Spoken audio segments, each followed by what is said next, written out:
Hello and welcome to the Sensibly Speaking podcast. This is Chris Shelton, the critical thinker at large, coming at you on iTunes, Stitcher, Google Play, and of course with video here on YouTube. This week, I have a special guest. His name is Ian Harris. Welcome to the show, Ian. Thanks for having me. Absolutely. Now, for those of you who don't know, Ian is actually involved in all kinds of things, and we're going to talk about all of those things during the course of the show here.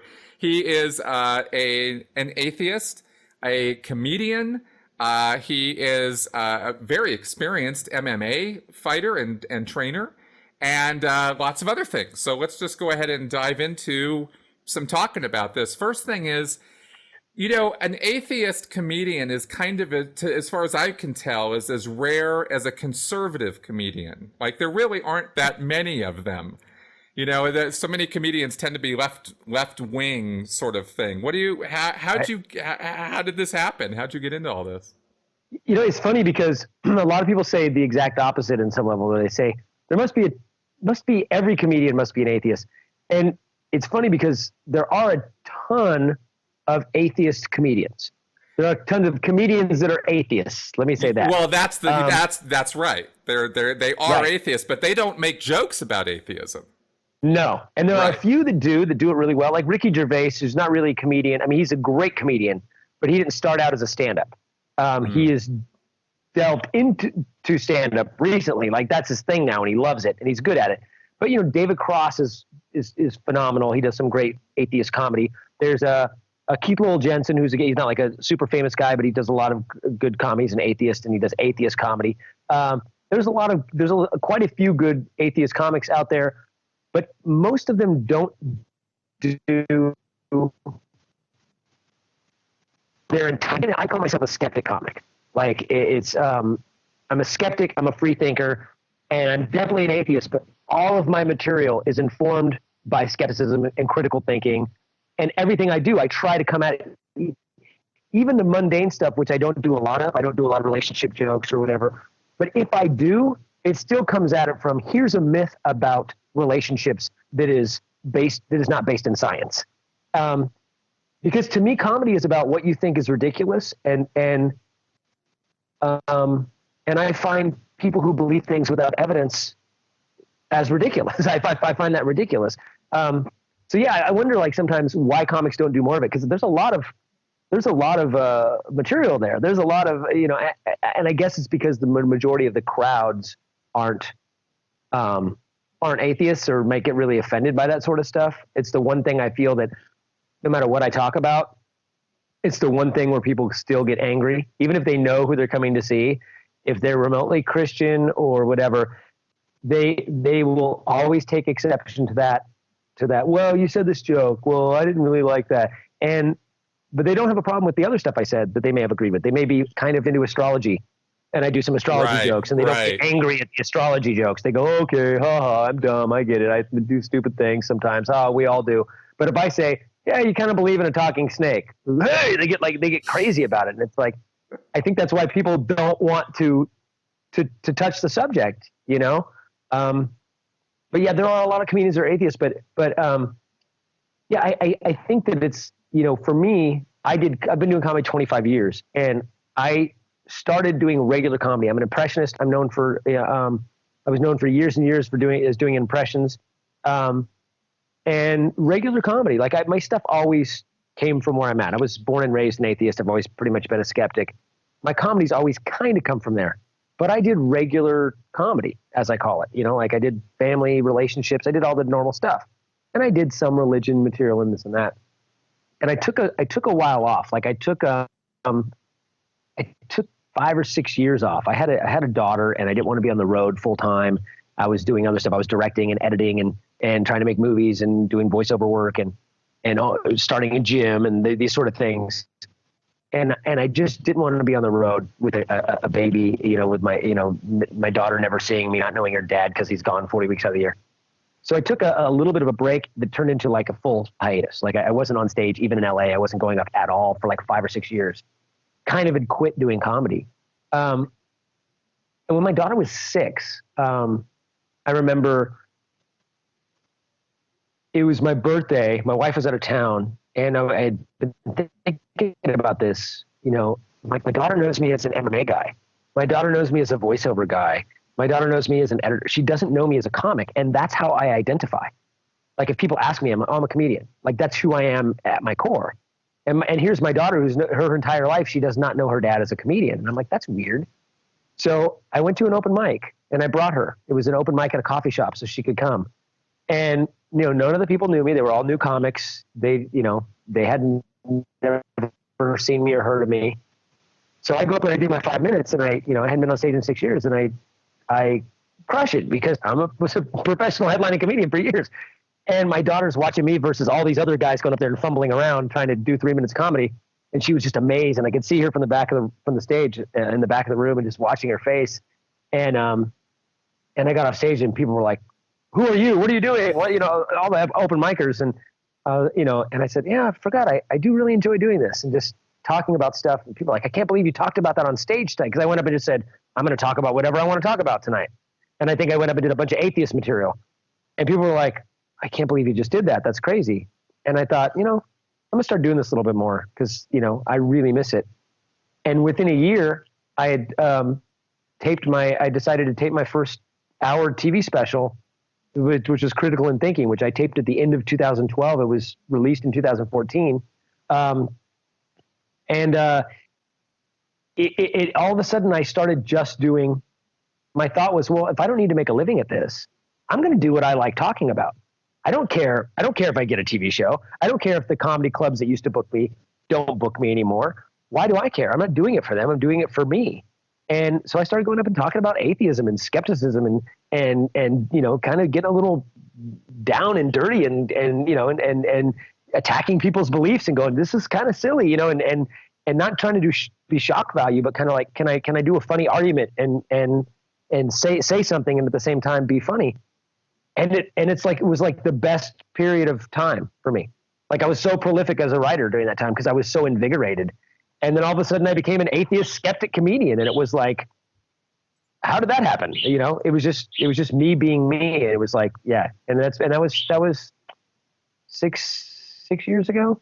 Yeah. So that was 2011. So yeah, 6 years ago. And and you have, I mean, yeah, cause you've really gotten back into it now because I mean, I feel a little bit like I'm getting in to talk to you just at the right time because you could potentially just, you know, a year from now or something. I mean, you've got a Wikipedia page, and on your Wikipedia page it talks about how, you know, your Critical and Thinking comedy hour and the specials and stuff you're doing now are actually, you're in talks with Netflix. Is that true, or what's the deal with that? Well, yes and no. So the new one, I've got a new one that's coming out Tuesday, the 12th, December 12th. So I don't know when this actually aired, but we're doing this a couple days before. Yep. So next Tuesday. It was meant for Netflix. So it's a strange situation. It's a little thorn on my side. I'm a little bitter about it, but it's okay. I taped it last year and I had directed a comedy special for another comedian named Dwayne Perkins. I've directed a few comedy specials. And my first comedy special, there was a new guy at Netflix and the distributor tried to sell it to him and they were just kind of like, they liked it, but they're not sure where they want to go. And the distributor didn't get it on Netflix. So I directed a few more and I sent them directly. I didn't go through the distributor. I went directly to Netflix with Dwayne Perkins, and the guy loved it. He's like, I love Dwayne. I love the set. I love the whole idea. It was very unique, very cool directing, very great comedy. I mean, Dwayne's just a phenomenal comic. He said, and they bought it. They bought it from, you know, we ended up going through a distributor anyway, but they bought it directly from myself and Dwayne, like, you know, which doesn't happen very often. And he was like, man, I loved your first special. I love Dwayne's. And I said, well, I'm looking at doing more. And he said, well, cool. If you keep doing stuff like this, we'll just keep picking it up. Because Netflix does two things. They buy acquisitions and they do originals, which stuff that they produce and fund, right? Yeah. So all the new, you see a lot of the big comedy specials, the Louis C.K., I guess Ellen just did one. They've done Jerry Seinfeld's, Dave Chappelle's, where it's the Netflix original, right? Yeah. They're producing, they're paying for it, they own it. Everything else, they're licensing. If it's an outside thing, they license it for 2 years or whatever. So he was like, well, I can't give you an original, we're not quite there yet. You're not famous enough, but if you keep doing these kind of ones, you shoot it. If it looks like this, if it feels like this, and the comedy's good, we'll pick it up. So I said, well, I was thinking about shooting another one. And he said, yeah, you do that. And, wink, wink, nudge, nudge. We got you.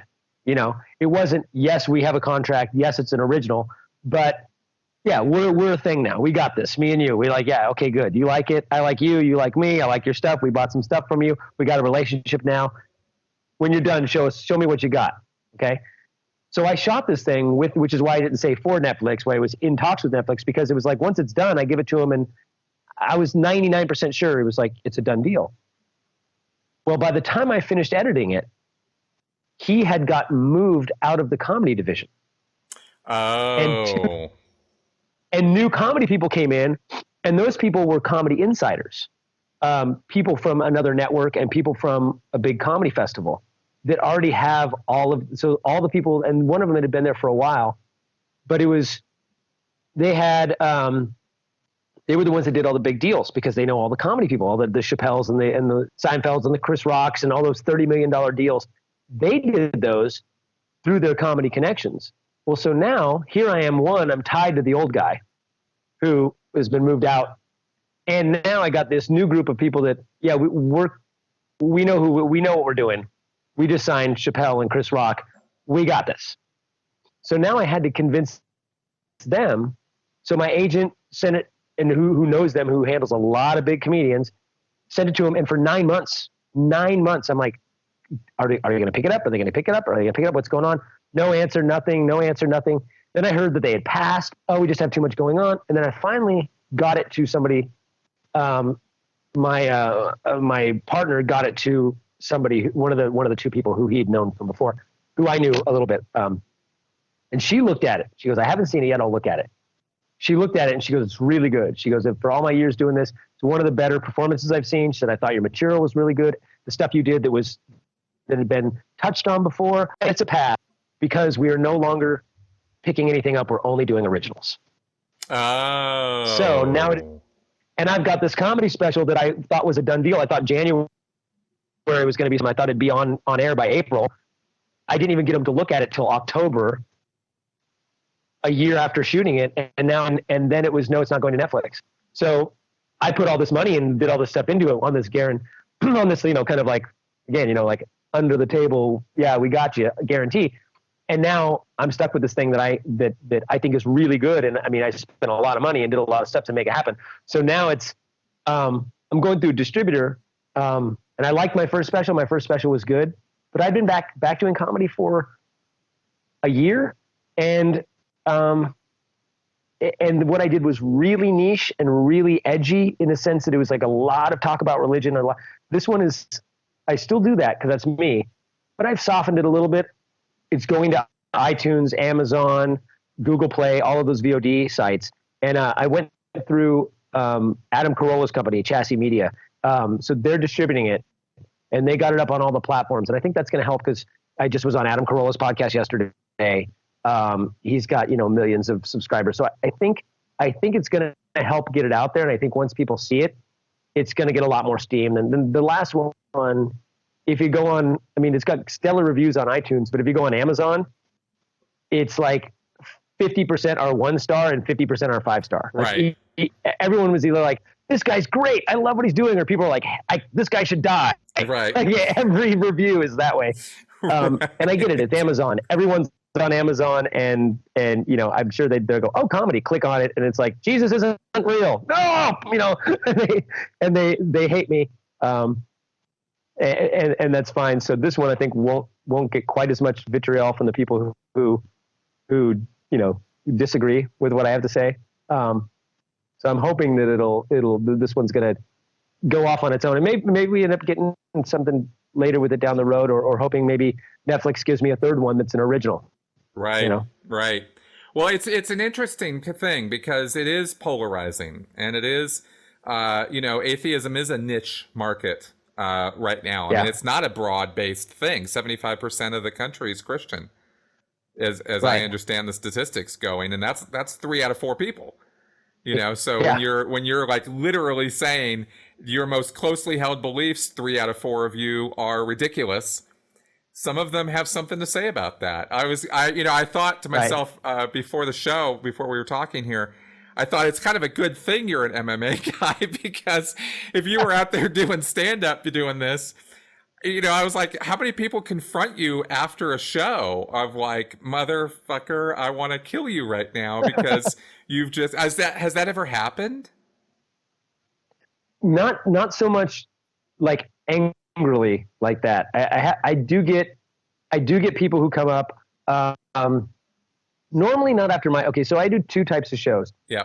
I go on the road still, and because I can't do a lot of comedy clubs, like with this new set, I can do comedy clubs because I found a way to do regular material, then bring them along for the ride, then do my atheist material. Hopefully they're with me. If they're not, I bring them back to something else. I close with the impressions. Everyone's happy.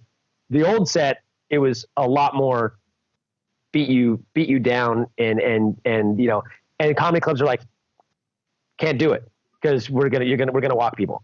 Right.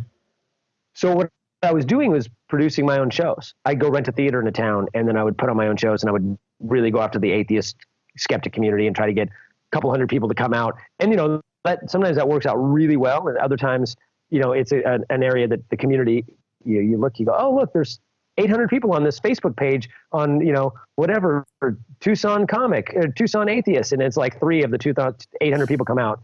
Right. And then another place you go, oh, there's 100 atheists in this city, and 100 of them come out. You never know. We're atheists. We don't like to join things. That's right. That's right. It's like, we're all going out. Well, then I'm not, because that's what the crowd's doing. That's right. Antisocial atheist. Yeah. Absolutely. Right. So I think that I do those shows, and most time people are coming, I'm preaching to the choir. People are coming because they go, oh, atheist comedian, skeptic comedian. I've seen this guy. I want to see this guy. You're paying a $20 or whatever it is to go out to a theater to see somebody. You better know what you're going to see. I also do a show with one of my really good friends. His name is Ty Barnett. He runner-up on Last Comic Standing. He's done The Tonight Show like a billion times. Like, he's a really funny guy. We do the show called the Divided Comedy Tour, where we talk about race, religion, politics, parenting, and a couple other things, but mostly the things you're not supposed to talk about, we talk about on stage. And he's a black dude. We're the same age, roughly. I think he's a year younger than me. He's black. He's from Chicago. I'm white. I'm from Northern California. We see eye to eye on some things. We don't see eye to eye on other things. I'm an atheist. He's not. We're both liberal. How does he approach race? How do I approach race? You know what I mean? Like how do we each look at these things from our perspective? So he'll do his set. I'll do my set. And then we go up together and we do a little 10, 15 minutes together where we do some jokes back and forth, some stuff from his, some stuff from mine. We talk about race. We talk about some things together. And then we do a Q&A from the audience. And the audience can ask any question they want. They can be serious. They can go, what are your thoughts on Trump? What do you think about racism in America? Or it could be something funny. Sometimes we've gotten the most crazy stuff that I won't even repeat unless I'm on stage because I don't want to get in trouble. Questions, people asking us, that were just like, wow, I can't believe you would ask that question. And in those shows, even though people know that's what they're going to see, I think they're thinking, oh, it'll be a fun little talk about different subjects, and it might get kind of edgy and it might not. And, and several times after those shows, I've had people come up to me and be like, so, I didn't like anything you did, you're up there and, whatever. And I go, oh, so are you racist? And they go, what? I go, well, I made fun of racism for about 10 minutes up there. So you didn't like anything I did? Oh, that was okay. That was good. Oh, okay. I get you. Oh, so you're probably really big into astrology, huh? Oh, no, that was funny. I like how you made fun of the astrology people. That was pretty funny. Yeah. Oh, okay. Are you into Bigfoot? You own a Bigfoot museum or something? No, that's funny. That was hilarious. I like the Bigfoot stuff. Oh, okay, cool. So you must like, are you really mean to your kids or something? You didn't like the way I talked about how I dealt. No, I thought it was funny how you dealt with your child. That was funny. Yeah, that was really great. Okay, yeah. So you just said you hated everything I did. What is it? Oh, you mean the religion stuff? Yeah, I didn't like how you talked about Jesus or this or that. I'm like, Oh, okay. So let's see. So it's this little 10 minutes of stuff out of an hour and a half show with two guys. I did 45, he did 45, and you didn't like 10 minutes of my act. And somehow that's everything I did. I'm an asshole. And it's like, and then they usually go, oh, okay, well, yeah, and but it's, I'm fine with confronting them, but no one's actually come up and gotten like physically violent or even come close to that. Have you toured the whole country? I mean, have you done this act in the South and in places which are classically like Texas, like places where they got crosses on their lawns? I mean, these are people who are not messing around with their religion. Have you gone into those regions and done this kind of stuff? Some, not all. I've done most of the states as a comedian in general, but in the last 6 years doing this, not that many. I'm trying to go to more of them, actually. I kind of like it. I've done Alabama. Really? Yeah, I did Huntsville, but Huntsville has a huge free thought community. Oh. Yeah, the Millers, Kathy and Chuck Miller, are just amazing people, and they're down there. They went there. They were forever like, oh, you got to come to Huntsville. You got to come to Huntsville. And I went down there, and that was a really fun show.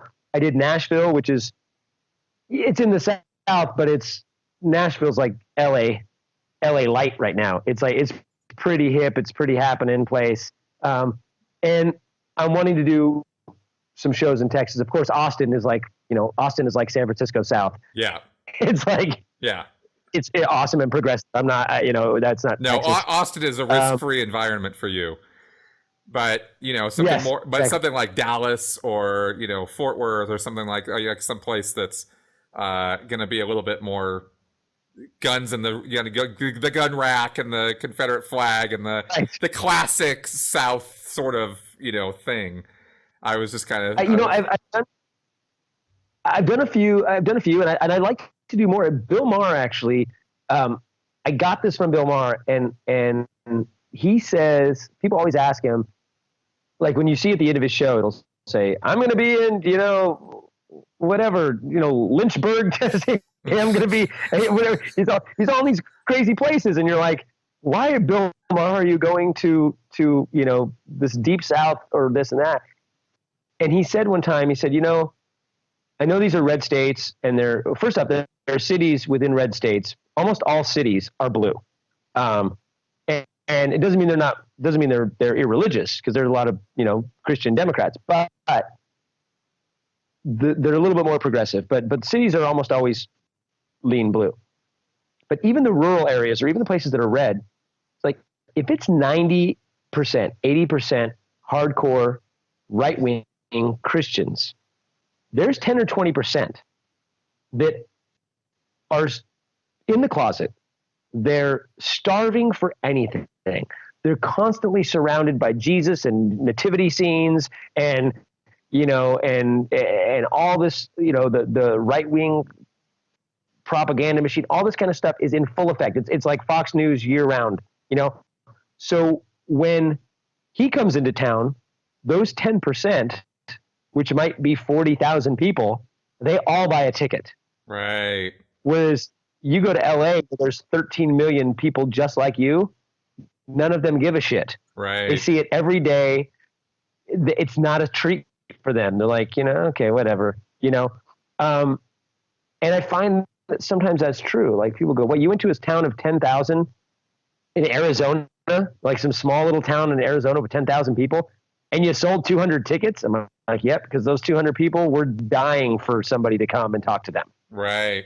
Good point. Whereas I was wondering also about, because I also noticed when I was watching you on YouTube that you play conventions, like atheist conventions, like, these Skeptic Congress and MythCon and these various things that get together where they do these things.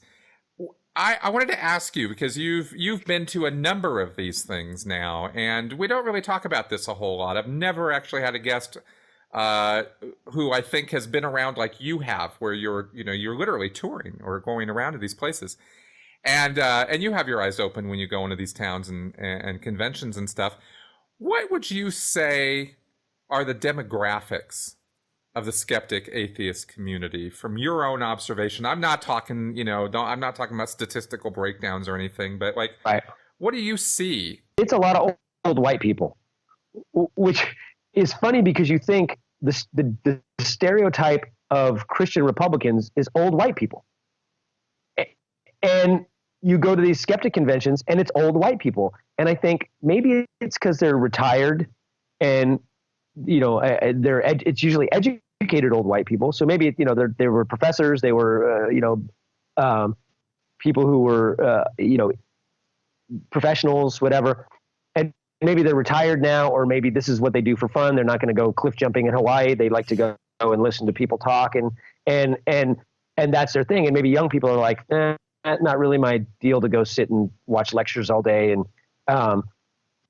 I think part of that is the marketing to these conventions, because the conventions are so-and-so talks, and then Lawrence Krauss will give you his thing about the universe, and then Ben Radford's going to talk about the chupacabra and all these really cool, interesting talks of, like, from amazing people.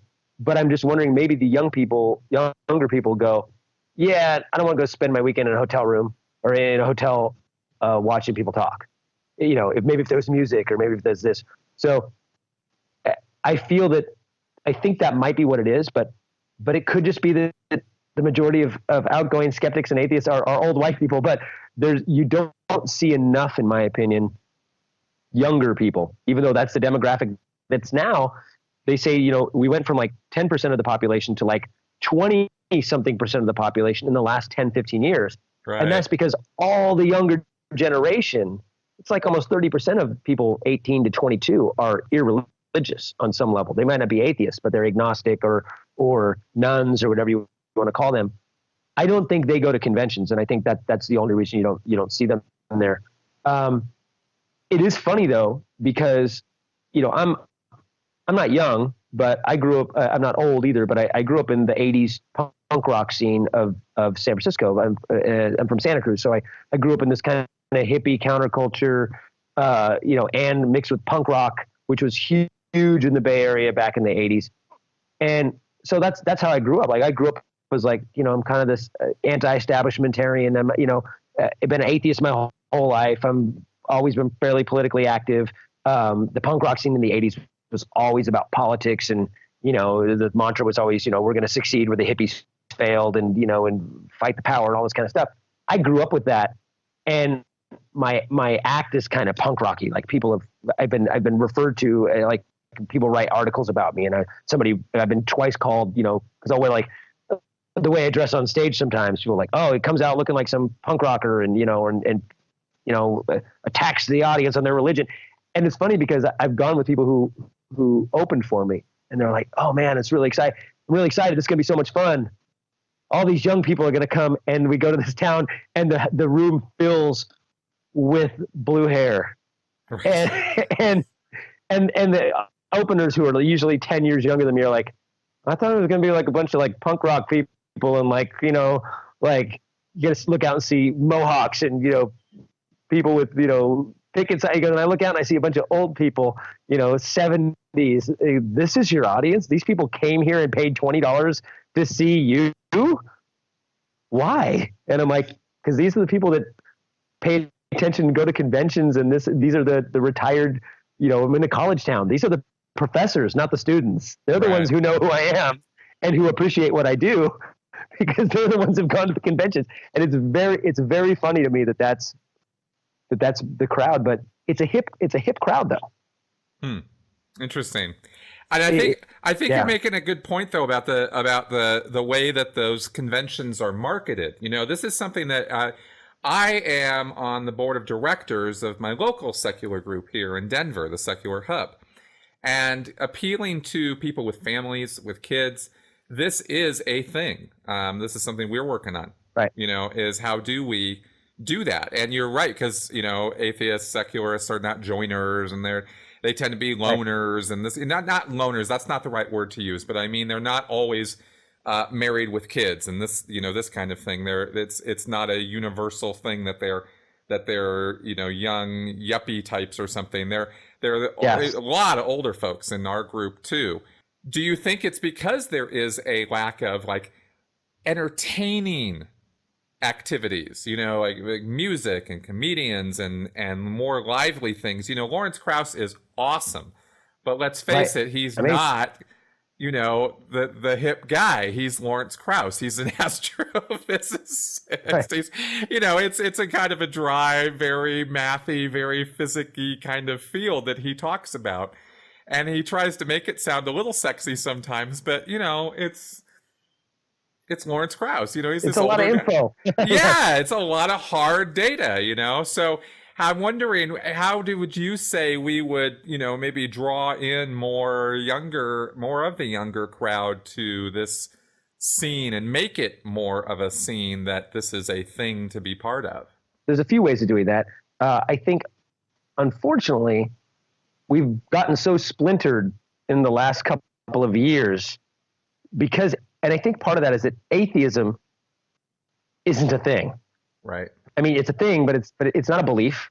There's no tenets. There's no, it's just the lack of a belief in God. Now, everybody gets to atheism a different way. I would like to think that everyone gets to atheism via skepticism and critical thinking. But the fact is that's not the case.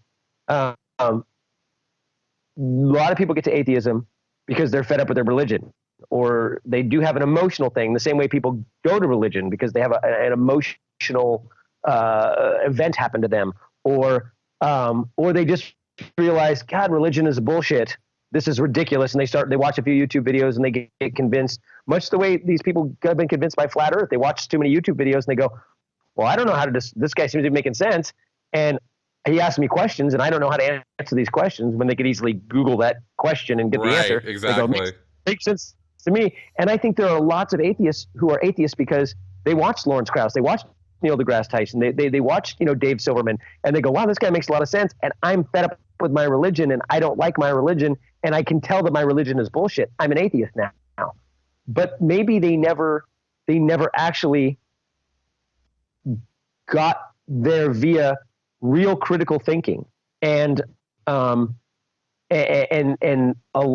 long-term rational discourse and looking at the evidence and that sort of stuff. So what happens, I feel, is that when you get there, is that people trying to figure out what is atheism, what does it mean? Oh, these people are mostly liberals, so I'm a liberal, they must also be a feminist.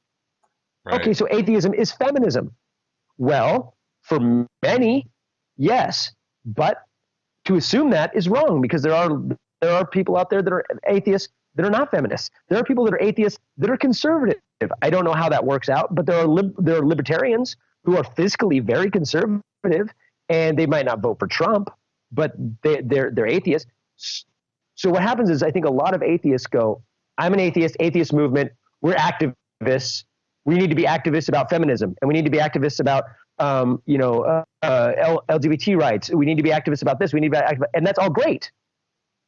But you can't lump that into this is what atheism is and call it atheism, because atheism is one thing. And the thing is that we're not all that. And then what happens is, if you find out that somebody you agree with on 9 out of 10 topics doesn't agree with you on that 10th topic, that person instantly becomes everyone's enemy.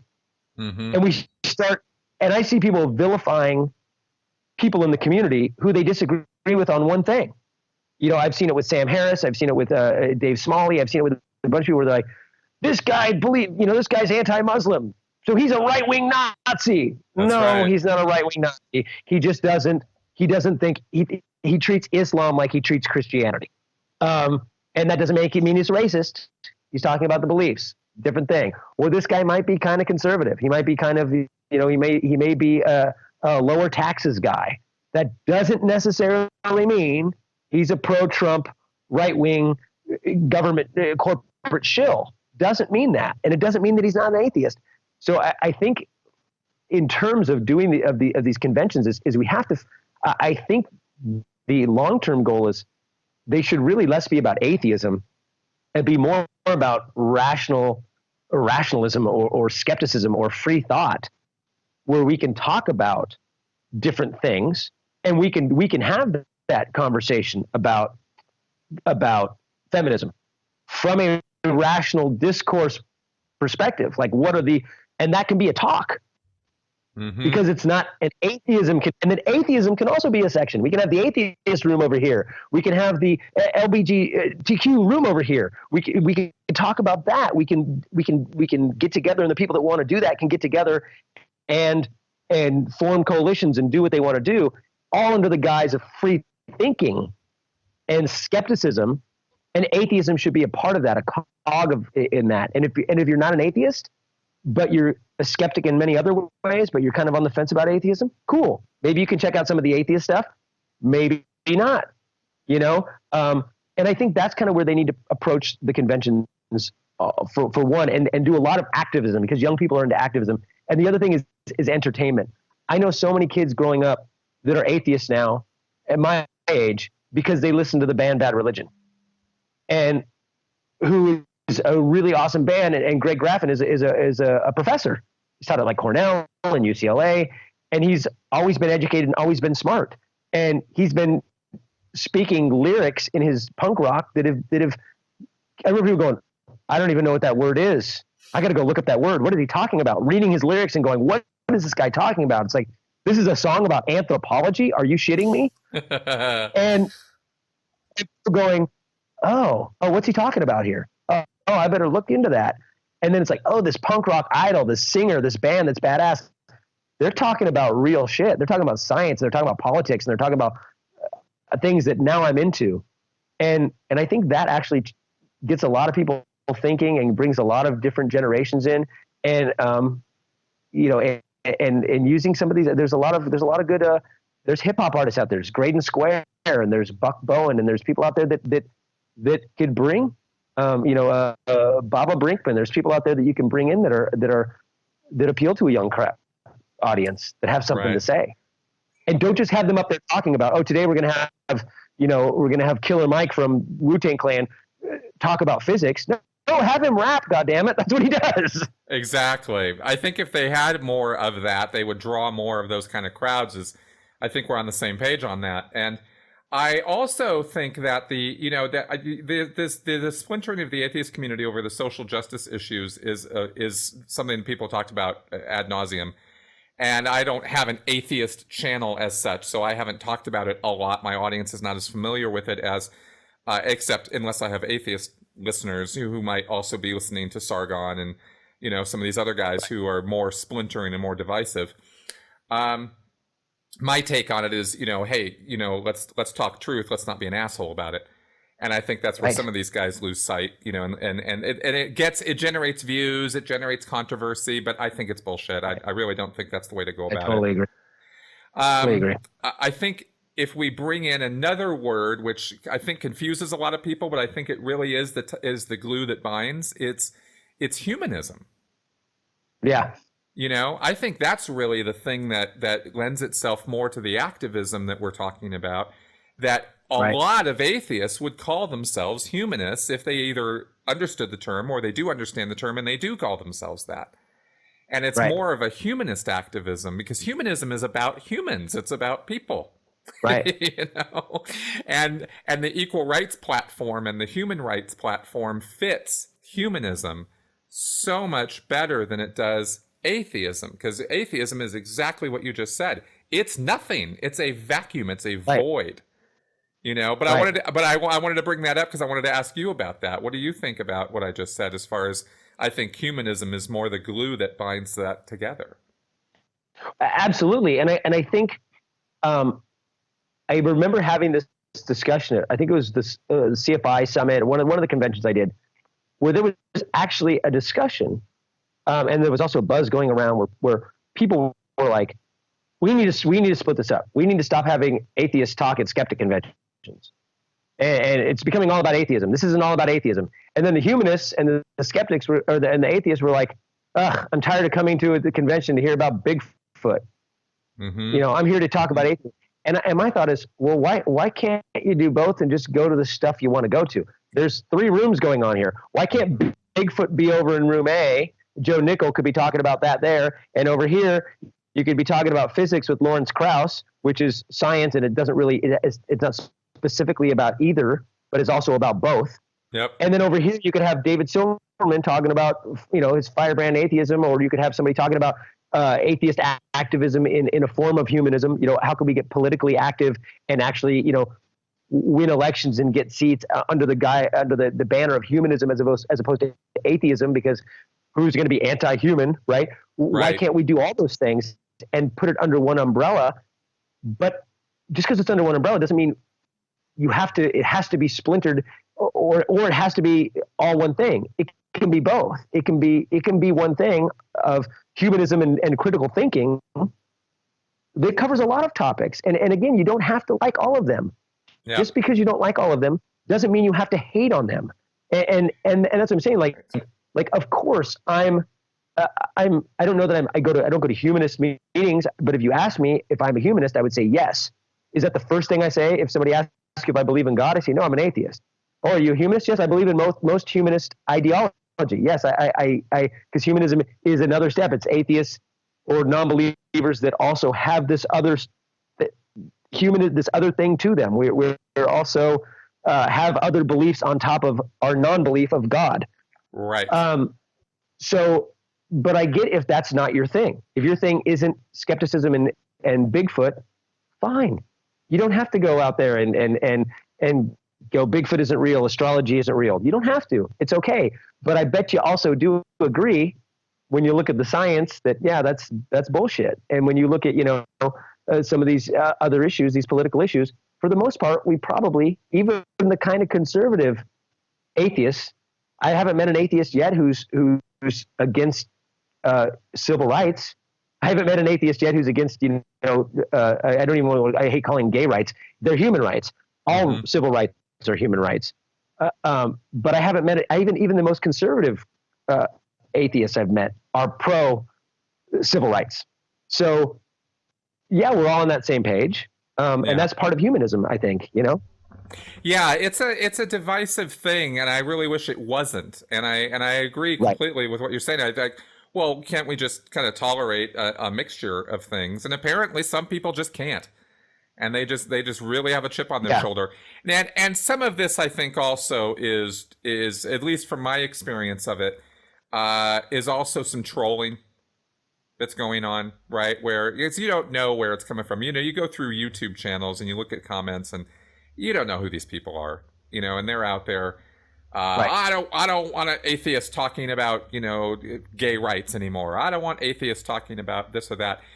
And you've been to a hell of a lot more conventions than I have. So I'm taking that, I'm sort of thinking right now with these two things and thinking that maybe there's also just some flat out trolling going on in the community as well. Because when you actually sit down with these people or you actually meet face to face, you find out that we're actually are on the same page on most things.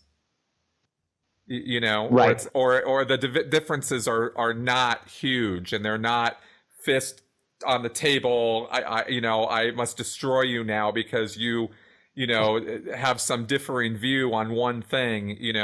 These Sam Harris differences and stuff, they tend to be more online differences than in person sort of differences. But that's just that's my surface look at it. But again, I wanted to ask you, what do you think about that? Well, no, I absolutely agree. And I think it's funny. I've had this conversation recently with multiple people. You get online, you get on Facebook, you get on Twitter, and it's like, I say this, and then people go, oh, I can't believe you said that. And then somebody goes, this is wrong. Oh, and then somebody else says this, and I'm going to unfollow you, and I'm going to block you. And they're arguing, and oh, you're an idiot. Oh, you're an asshole. Oh, I can't believe you. Oh, you're a Nazi. You're this, you're that, and all this kind of stuff. But if you pick up the phone and call that person, it's always like, dude, what are you doing? Well, you said this. Well, I meant this. Oh, well, I kind of thought you meant this. Well, no, I meant this thing. Yeah, well, I guess you got a point. I don't know. I just don't like the way you're doing this. And all right, cool.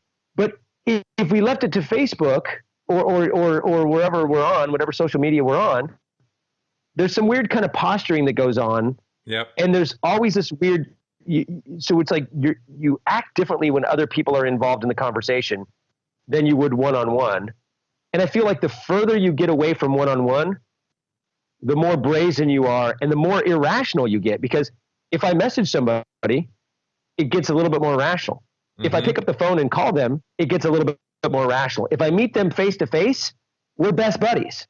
Right. But if it's a Facebook discussion, it's like, go to hell, you fucking Nazi. Oh, screw you, libtard. Right. You know, and it's like, but if I call him, it's like, hey, what's going on, man? How you been? All right. Well, dude, I can't believe you voted for Trump. Well, you know, I kind of liked his policy on, you know what I mean? It's like, what? Yesterday I was libtard asshole. You know what I mean? And I just think that is a huge problem is that we don't actually talk and we don't actually listen. But also there's this weird thing where it's almost like we're always straw manning everybody within our own community. I feel like it's easier to go after people in your own community. Oh yeah. Because everyone knows them and because it's an easy target.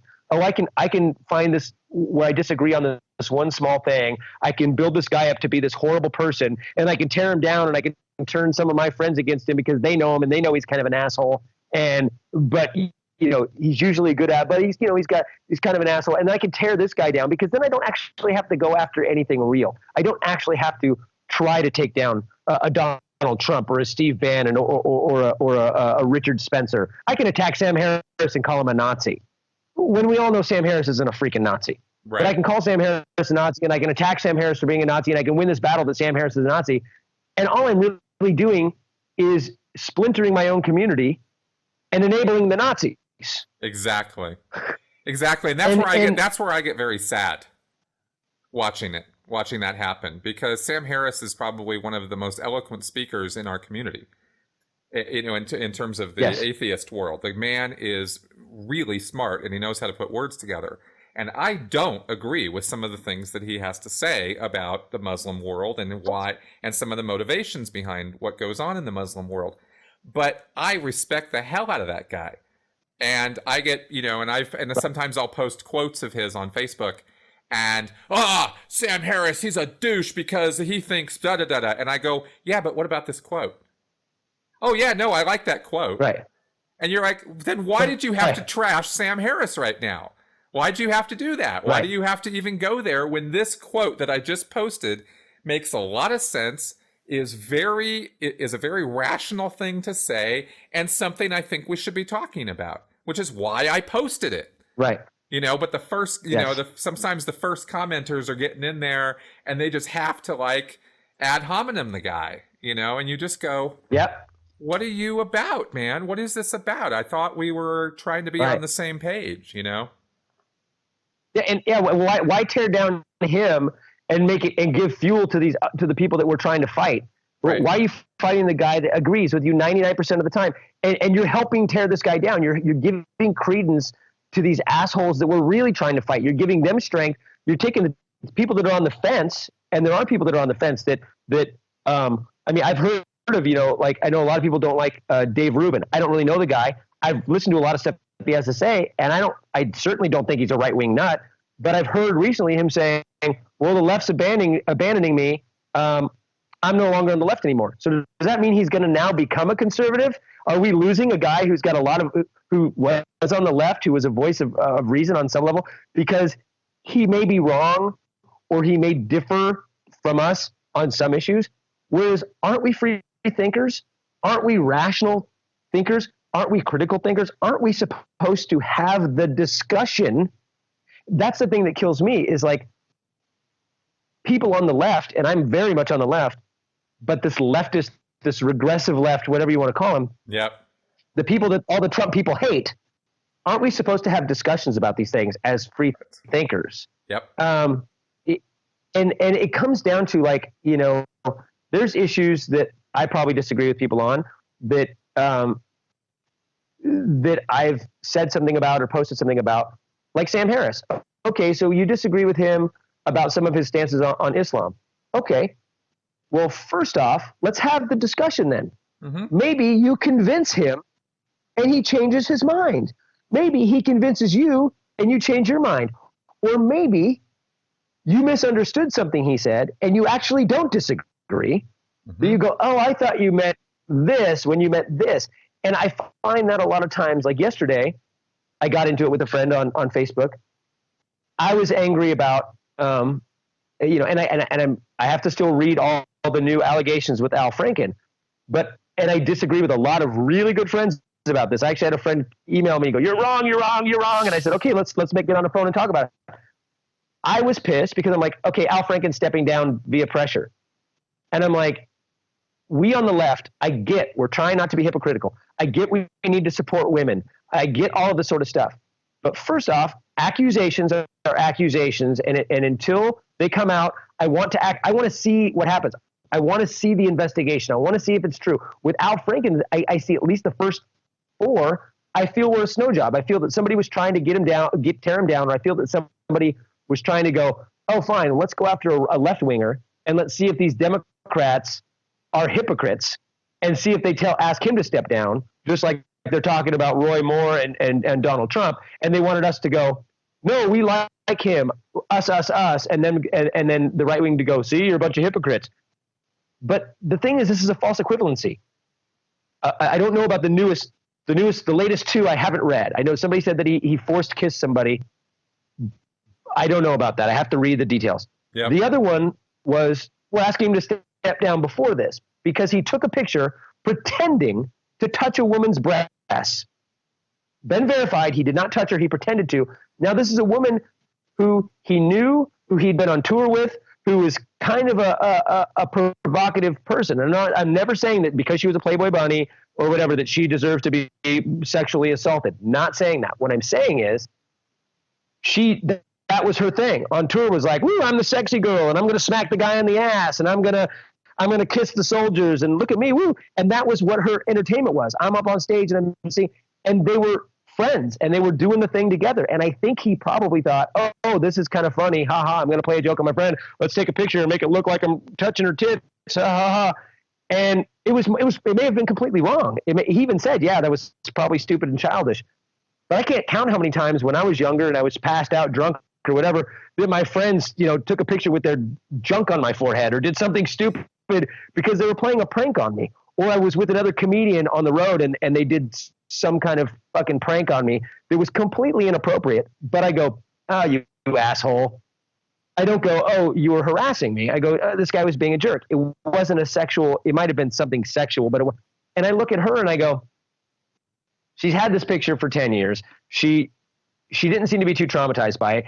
He apologized. He opened up an investigation on himself. He didn't actually even touch her. The kiss thing was part of a sketch that she had consented to, and then said later she felt creepy about it.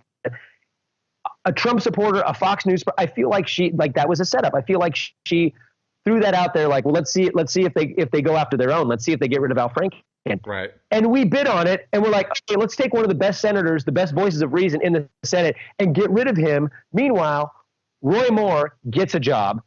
Trump keeps his job, and we just do it as like, well, we have to be the good people. Why? The other side don't care. We could show them a shining path of morality and ethics. They don't care. They're going to go, oh, too bad. Fire that guy so we can put in some psychopath. And in the long run, if they have all the House, all the Senate, all the Supreme Court, and the presidency, imagine how bad civil rights, women's rights are going to really be. Right. And to me, I'm like, honestly, now if Al Franken did something wrong and criminal, he should be removed. Absolutely. Right now, we have a couple accusations, and the ones I've read, I wouldn't even consider anything. I would consider one a prank, and I would consider the other ones bullshit. The new ones, again, I don't know. But should he step down, and should we lose one of our greatest powers in the Senate just to be the good guys when the other side doesn't freaking care? They don't care. They have no ethics. They have no morals. They have no empathy. They're voting for a freaking child molester. Trump has got 17 accusations, which are far more credible and far more egregious, grabbing people and versus taking a picture, pretending to grab somebody. I mean, are you kidding me? These are a false equivalency. This is not the same thing.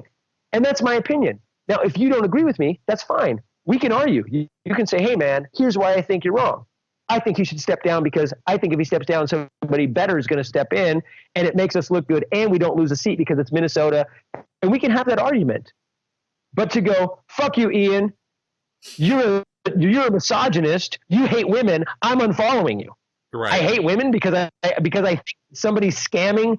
I may be wrong, but I think someone's scamming Al Franken. If I'm wrong, I'll admit I'm wrong and I'll apologize. But because I think that someone's scamming him doesn't mean that I'm a misogynist or that I hate women or that I'm supporting sexual assault. Not even close. I just don't think. In fact, I think this actually, if it turns out that there isn't anything going on, then we're actually belittling the real sexual assault. Like, if taking a picture pretending to touch somebody's boobs is sexual assault, and that's on the same level as molesting a 14-year-old girl, are we really going there? Like, I just don't think they're the same thing. And again, sorry. No. It's all good. It's all good. You've definitely made your point, and I definitely get it. And I saw your post, by the way, on Facebook, and I have made one of my own. Okay.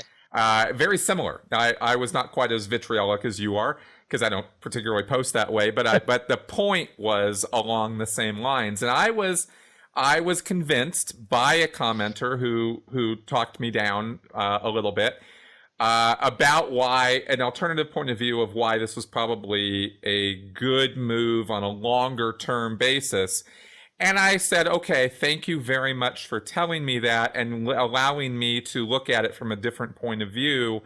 And there was no name calling or anything, right? And that went really well. And then there was, some other Trump people who got on board, and it got a little ugly on some of those threads. And, it's just a social media thing. And I pride myself on trying to be a critical thinker, but sometimes you just lose it on social media, and it's I always feel sad when I do that. And I did end up apologizing to a Trump supporter because I did get a little bit more heated than I probably should have on that particular thing. And but as far as I'm concerned, it's, if it goes there, okay, but can you bring it back at least? Can you at least bring it back to a civility and apologize and be the better person and try to make up for if you did go off the rails a bit, bringing it back on the rails rather than just leaving it that way, and at least I managed to get that much done.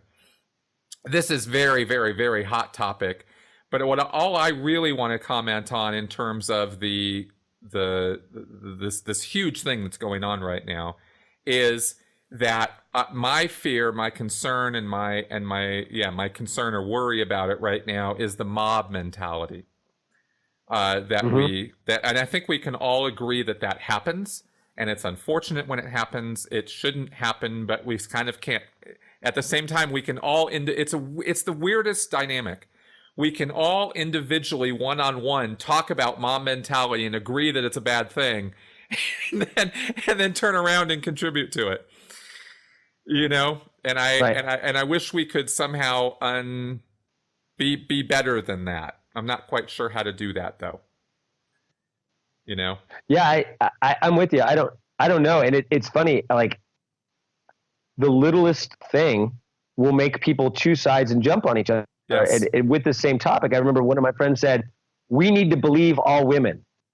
And I was like, yes. You're off your rocker. We need to believe all women?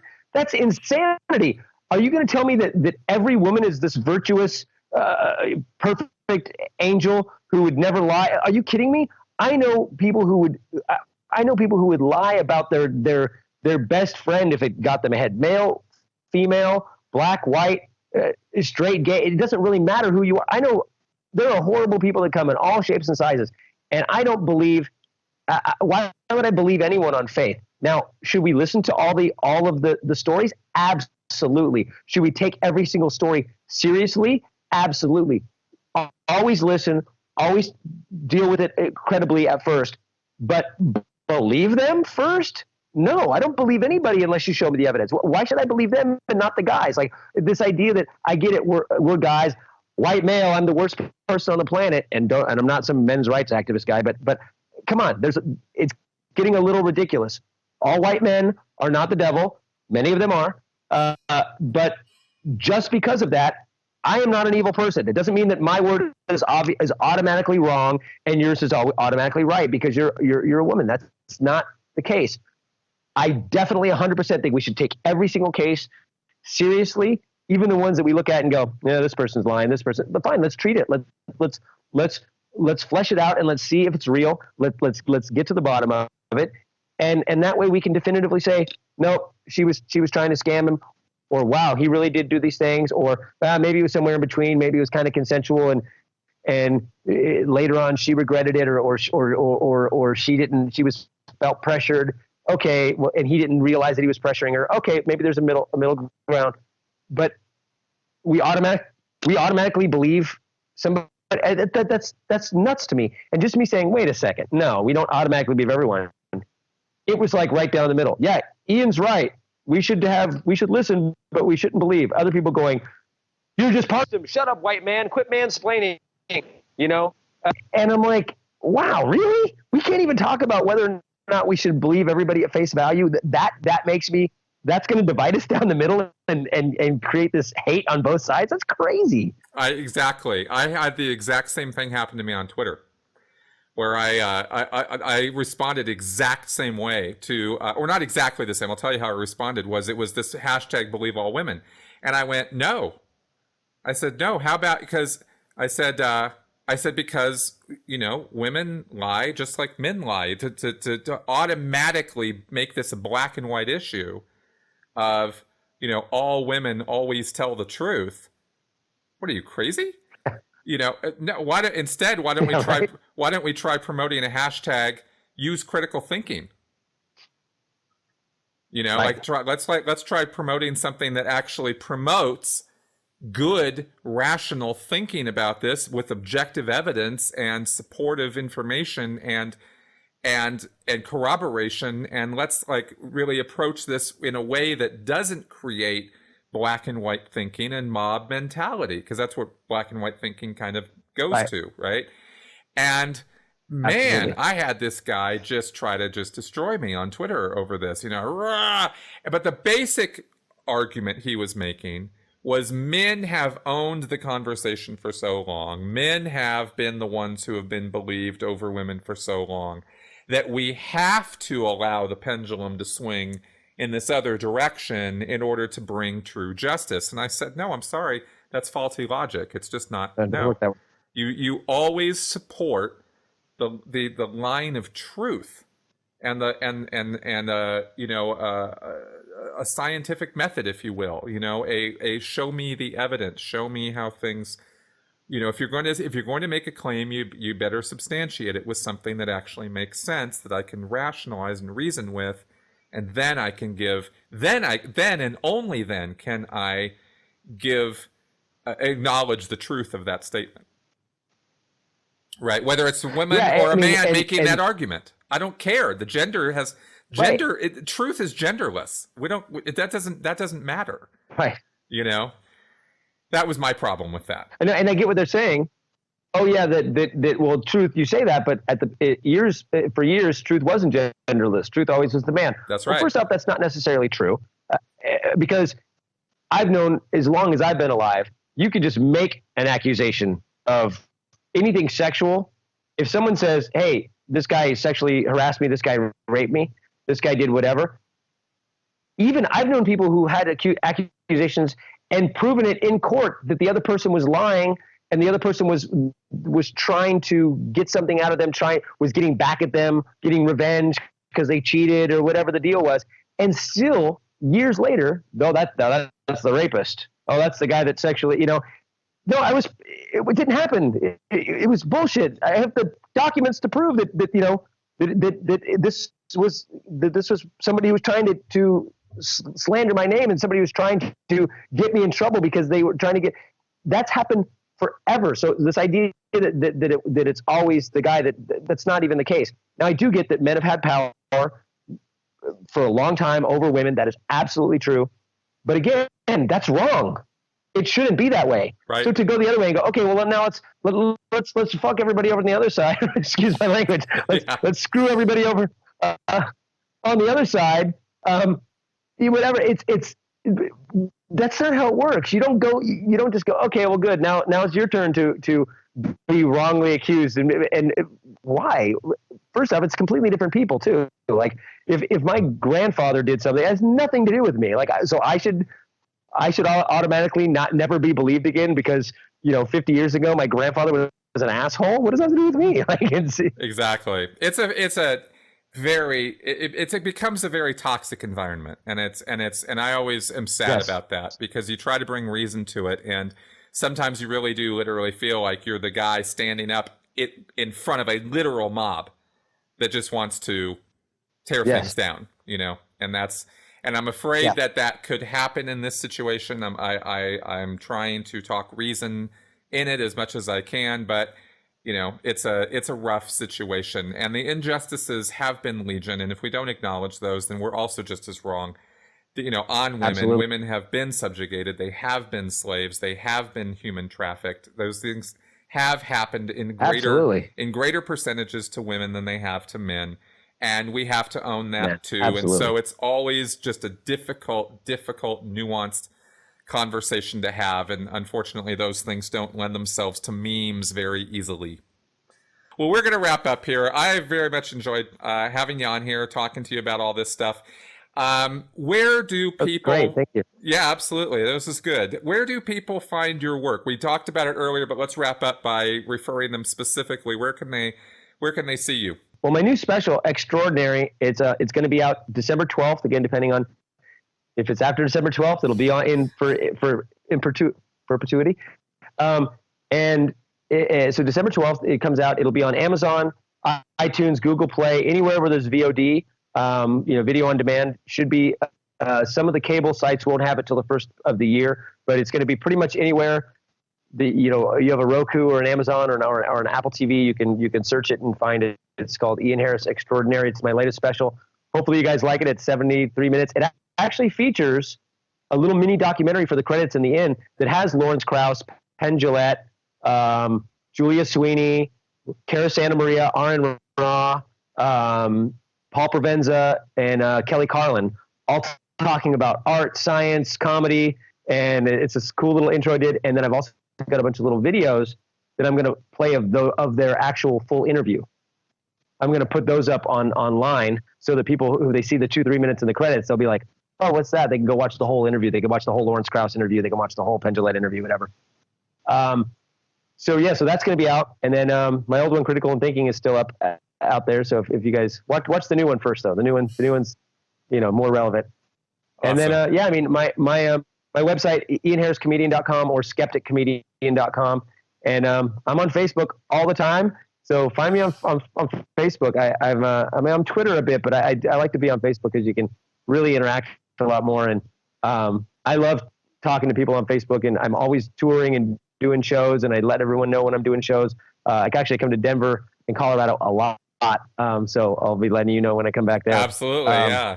Well, thank you very much for being on the show here. We're going to wrap up now, folks. I am sure I will have no shortage of comments, good, bad, and sideways on this show, and I welcome them. I really love hearing from you guys. And I will get the link to Ian when we post this up, which will be going up, by the way, tomorrow. So you'll be able to, I'll send you the link on that, so you can also pop in the comment section if you want to, and respond to whatever people have to say to this thing. I think it'll be interesting. This is a little bit of a different show than I've normally done, because I literally had nothing prepared. We just totally went into this cold, and I just thought, let's just see what happens. And I thought this was kind of interesting. So again, Ian, thank you very much. All right. Thank you. All right, and talk to you guys later. All right, bye-bye.